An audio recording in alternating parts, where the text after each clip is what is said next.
মানিকগঞ্জবাসীর পক্ষ থেকে আমাদের নেতা বাংলাদেশ জাতীয়তাবাদী দলের ভারপ্রাপ্ত চেয়ারম্যান মহোদয় জনাব তারেক রহমানের প্রতি কৃতজ্ঞতা প্রকাশ করছি যে উনি আমাদের পাশে, আমার মানিকগঞ্জ মানুষের পাশে এসে দাঁড়িয়েছে। এটা আমাদের জন্য পরম সৌভাগ্য।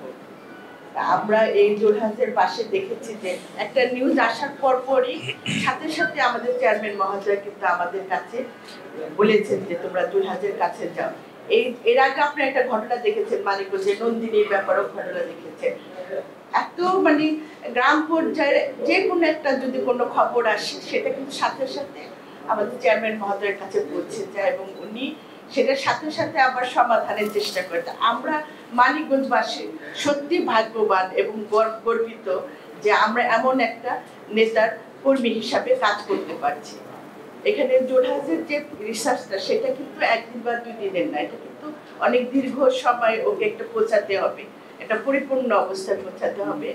আমরা এখানে সম্মানিত অতিথিবৃন্দ এবং মাননীয় চেয়ারম্যান মহোদয়ের কাছে দিক নির্দেশনা নিয়ে এবং তার নির্দেশ মতো জোরহাটের পাশে আমরা একটা পরিকল্পনা প্ল্যানিং করতে হবে যে ওর এই রিসার্চটাকে আমরা কিভাবে সামনের দিকে এগিয়ে নিয়ে যাব এবং তার জন্য একটা বাড়ির ট্রেনিং এর একটা ব্যবস্থা করা হয়, সেদিকে আপনাদের সবার দৃষ্টি আকর্ষণ করেছি।